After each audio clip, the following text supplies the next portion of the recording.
Hi everyone, welcome to part 3 of painting a Tuscan villa. This is a 6-part painting series where we are completing a single painting over the course of 6 smaller compartmentalized steps.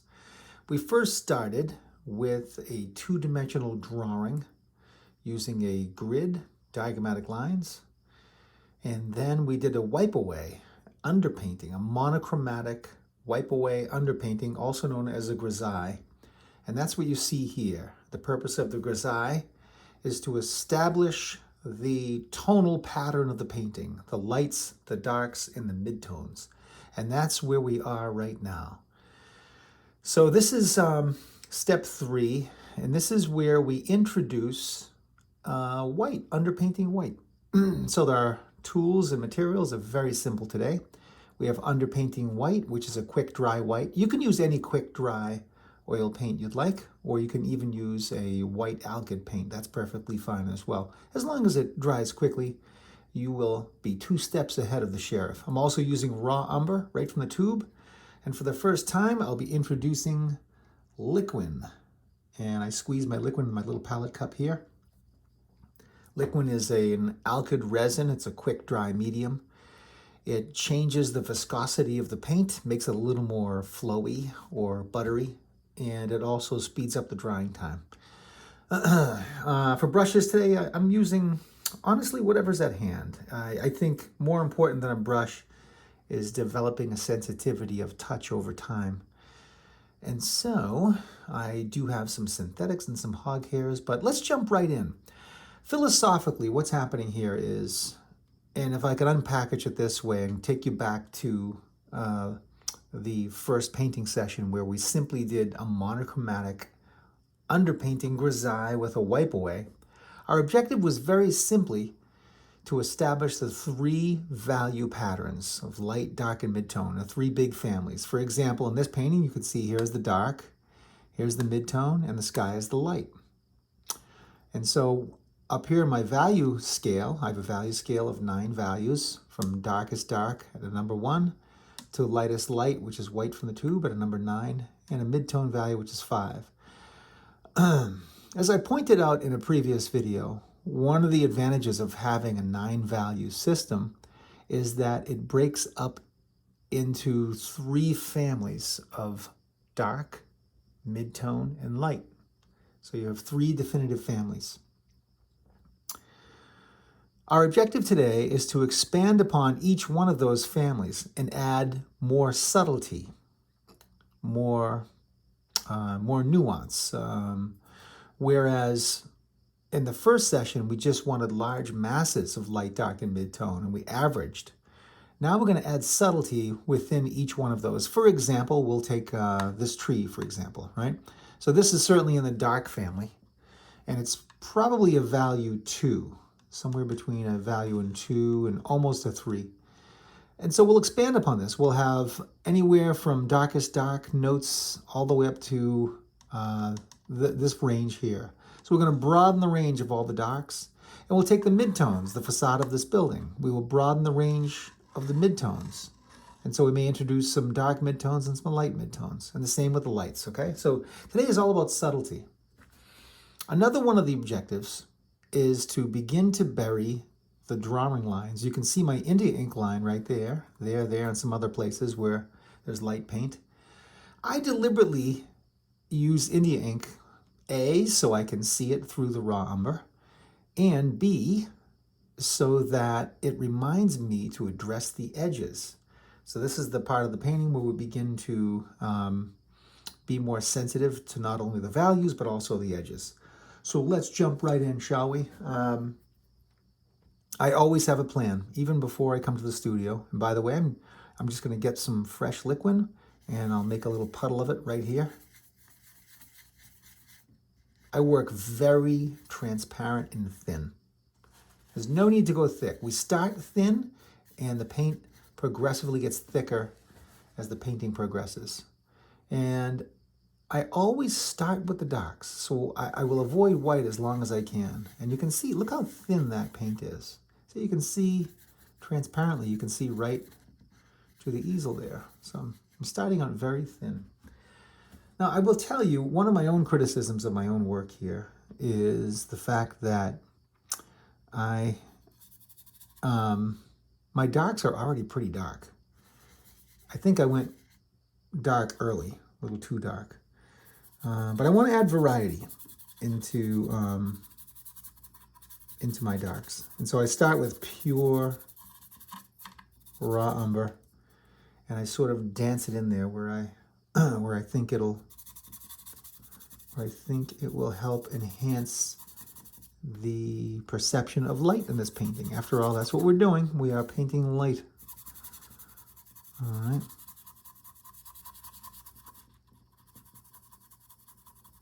One of the academic truths in painting is keeping your darkest darks rather, in the foreground. Contrast comes forward, and the recession of contrast recedes in space, so it creates the illusion of recessed space recessing.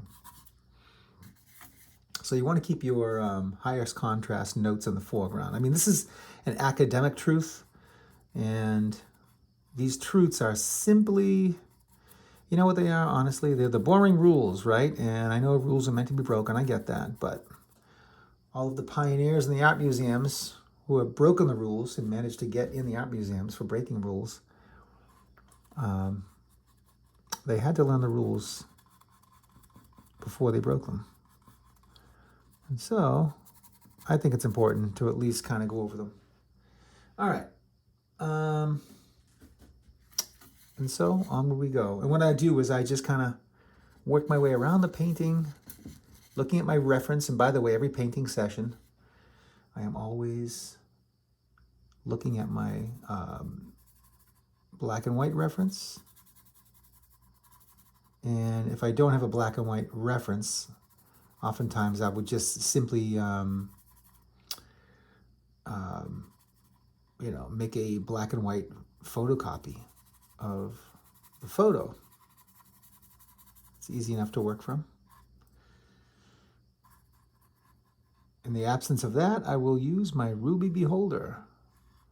A Ruby Beholder is this small red plastic nub, red piece of plastic that enables you to see colored images in values.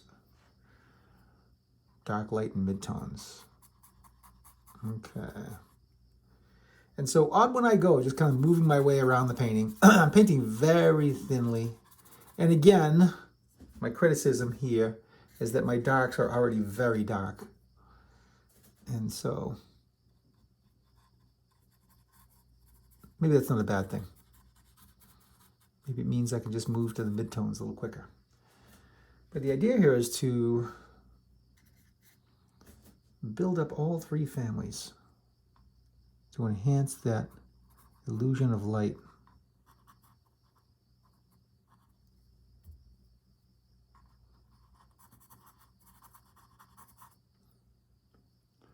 We are painting light after all. I've told this story before, but when I was a freshman in art school, I was at an art party and I heard one of the seniors talking to some girl, and in his conversation he told her he was painting light. And I had no idea what he was talking about. I had painted a still life that day. And anyway, the cool kids were telling people they painted light, and I didn't get it. By senior year, I did figure it out. And this is essentially it. We've got a value scale, and the illusion of light is really about hitting these notes somewhat accurately. Light, dark, and midtone ratios. No fancy brushwork here. I'm doing what I call the dancing brush. This sort of kinetic movement. All right, good. I want these cypress trees to come forward and push these cypress trees back. I want the feeling of overlap in space and atmosphere. So in order to do that, I'm going to bring these forward while simultaneously pushing the cypress trees behind them back. And I will cool them off in the background and warm and darken the ones before in front of them. In traditional oil painting, academically speaking, in order to create the illusion of atmosphere, things get cooler and lighter as they recede in space. So this tree will be lighter and cooler than this tree. And we'll do that at the monochrome stage. I'll show you. I'm going to get to that in just a little bit.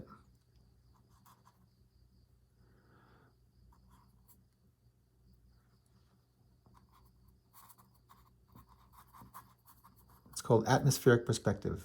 Things getting cooler and lighter as they recede. Okay.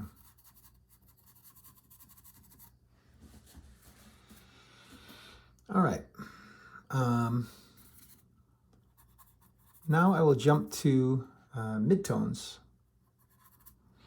And that was the addition of Underpainting White. Working with just the Liquin again. I'll make a puddle right next to my umber puddle. I'm going to contaminate this brush anyway, so it doesn't matter. And I'm looking for something somewhat mid-tony. You know, I'll start with a dark mid-tone. And at first, this is going to be jarring to you. And again, look how thin the paint is. It's fairly thin. It's a little bit thicker than the transparent use of my umber. So this is what I would call semi-transparent. Some people call it semi-opaque, but I honestly don't know the difference. Okay. And I'm going to make a mark and then kind of just look at it. It looks too dark to me. It looks too dark there anyway.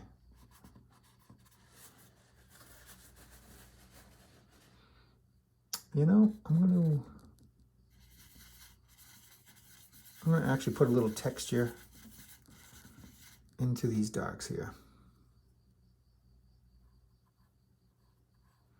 And begin to bury that. I'm going to bury that line, the drawing line there. Okay, I'm going to lighten this a little bit. If you can make a value scale, there is a subtle art form to making a value scale. And you will see that we are dealing with the same problem-solving elements of making a value scale here. A little darker, a little bit lighter. That's it.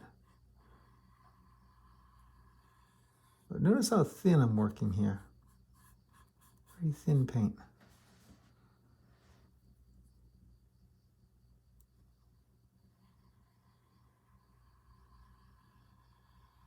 You see how adding white to that umber cools that right off? It almost looks like a gray. At first, it's going to be very deceiving to you. It's going to be jarring. Okay. So remember, this is called layer and glazing, right? So you have to remember, there'll be, once this dries, we may come back with another fine-tuning session where we accent with brown and white. To me, 85% of the painting, the success of it, or failure, is determined in a strong value underpainting.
I want to remind you that how thin I'm working. I also want to remind you that because I'm working so thin and because I'm working with the Liquin, it sets up and dries very quickly. So in a single painting session, I can go over some passages that I painted earlier and begin to actually build up texture, layers, and make changes. I've got a very light touch here, and on this little passage, for example, I'm thinking about the vines that are growing on the side of this building. So I'm just doing these little sort of kinetic touches and trying to make it feel like vine, I guess, here as well. And it's a back and forth. I'll come back with the darks, layer on some lights, and it's a push and pull between the darks and the lights, just kind of going back and forth. And so it's kind of a catch-22. In other words, once you finish a painting, you reflect back on it, and you might consider working in a different manner, or you might paint it differently a second time, right? And that's going to come with experience and numbers, just doing lots of paintings. And so you have to know that when you're watching this demo here that I'm building this up in layers. I've done these paintings before, and so I know that when this is done, there'll just be 7 to a dozen layers of paint on top of some of these passages. And so I don't feel like I have to get this 100% correct. It doesn't have to be the exact value. I'm working on it. It's an evolution, right? For example, these little pieces of paint in the final painting, they're going to be a lot lighter, and I can build that up. I like subtlety. I like subtlety in my value range. And so to me, there's a slow and steady component that really works for me.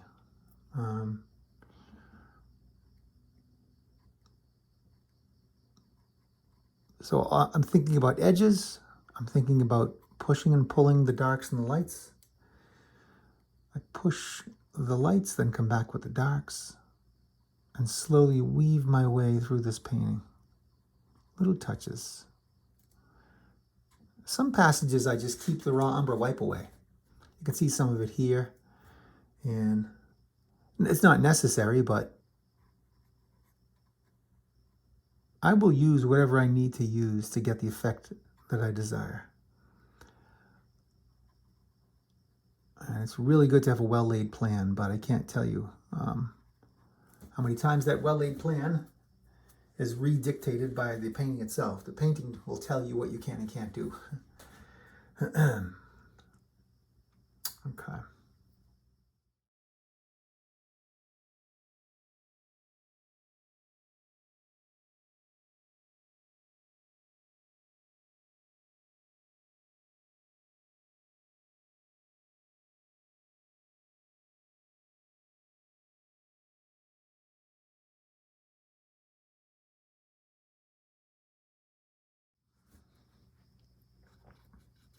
One of the things I'll mention again is that when I am working the paint, I'm thinking about the edges at this point. So I'll see, if you look at this edge here, I'm going to work into that tree. Okay, just to really bury the edge. And when that dries, I'll come back with the dark in the other direction and continue to build up paint over those pen lines. And it forces me to address my edges. When I say address edges, remember there are 3 types of edges. There are hard edges, soft edges, and lost and found edges. And they do 3 different things. And it's important that you understand what they do and when to use them. Hard edges stop the eye and come forward. Soft edges do the opposite. The eye will move to other areas when they come to soft edges, they'll move to the harder edge areas. And lost and found edges are sort of mysterious, right? That's where you're not sure where one edge begins and another one ends, like where a misty cloud or a fog, or a misty cloud might meet a sky, or a fog where you're not sure where the shapes of the fogs are, or there's an odd shape emerging from the fog, for example. You're not sure where the shape begins and the fog ends, that kind of thing. I'm not sure there are any lost and found edges in this painting. Maybe the gradation that will eventually be here. But a gradation, a sky that maybe gradates from a cool to a warm, or like a sunset sky where it can go from cool to very yellowy warm at the base. A very smooth gradation is an example of a lost and found edge, and it creates mystery. Your brain will attempt to fill in where the lost and found edges meet each other, or one shape meets the next. And if your brain attempts to fill it in, you're engaging the viewer in a very unique way. And that makes it more sophisticated than just making a pretty picture and looking at it. When you can engage the viewer's brain.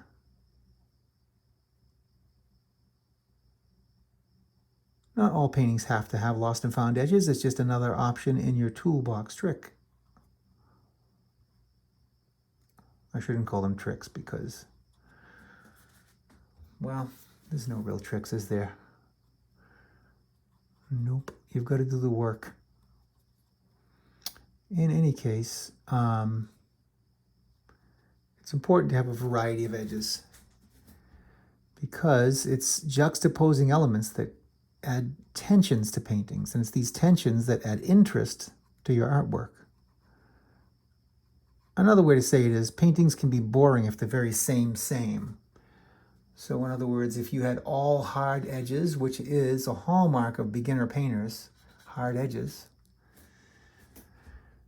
it is devoid of tension. You can increase tension and interest in your paintings by having a variety of edges. Look at the edges of John Singer Sargent, even in his simple portraits. I need exercise is to look at a John Singer Sargent painting and put your finger on the edge or the contour of the figure and run it along the entire contour of the figure and say out loud whether it's a soft edge or a hard edge. And you'll find that you hardly ever stop talking. In other words, Sargent had quite a bit of variety, and they were very subtle. So there's many many different degrees of softness and relative hardness, isn't there?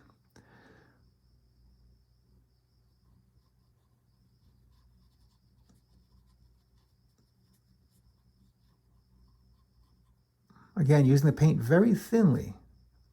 I know that I will build up layer after layer. So one of the most common mistakes is using the paint too thick. Use it thin. Slow and steady wins the race. Just build up very slowly. Thin passages. Another thing that you may or may not notice is that I'm not using white directly. I'm always mixing it, right? So another mistake I see students doing is using white directly to lighten something. Always mix the value. Try to match it. Squint your eyes, look at your reference, determine what number that value is in your photograph or in nature if you happen to be painting from nature, and then match it by mixing the values.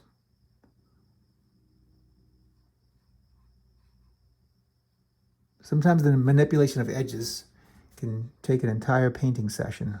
You often see me using my finger. Use whatever you need to use to get the effect that you wish to get.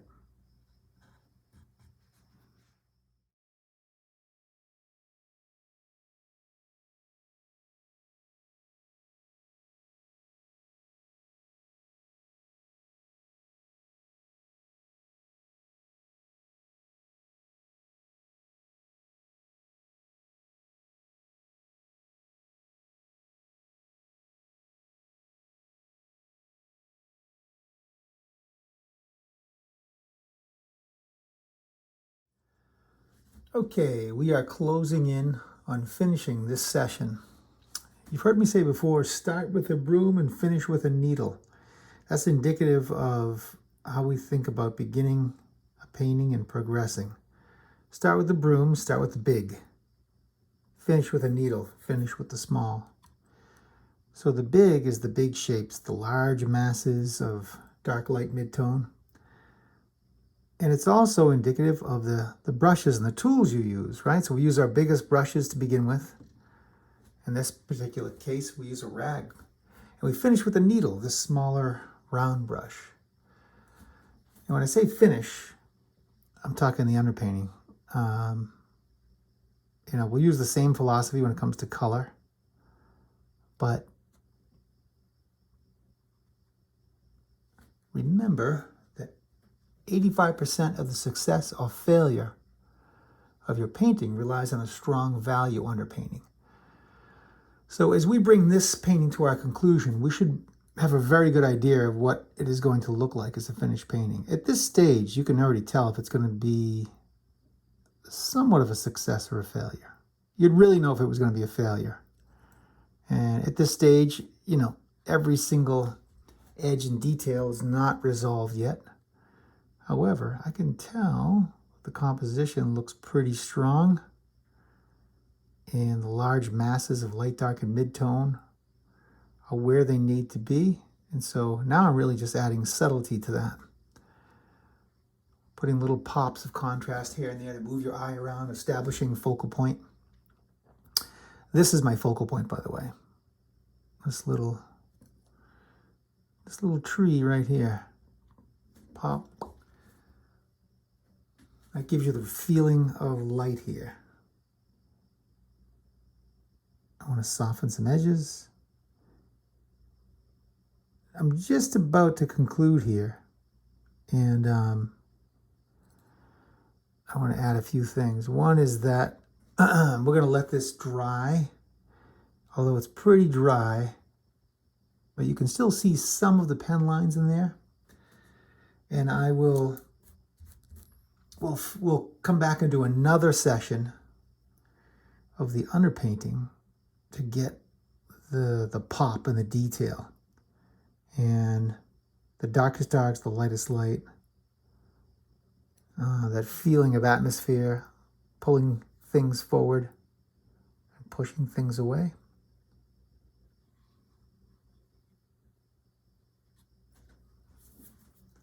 So if 85% of the success or failure of your painting relies on a strong value underpainting, then it stands to reason that we will spend approximately 80 to 85% of our time working on the underpainting.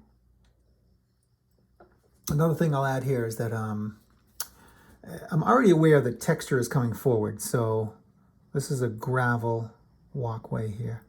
So I'll begin to make marks and keep my texture forward. In the foreground, that is, right? I'm not going to overdo it, but I'm aware that there'll be texture here, but it'll be flatter back here.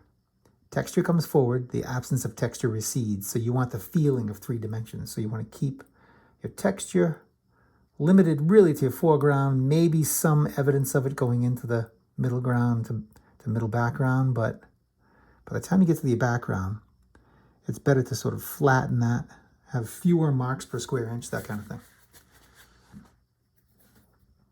Okay. Very good. This should probably wrap it up for this particular session.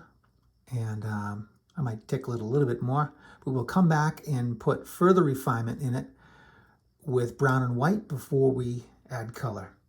So plenty of work to do, but at this point you should get a pretty good idea of what the finished painting is going to look like. Very good. Thank you.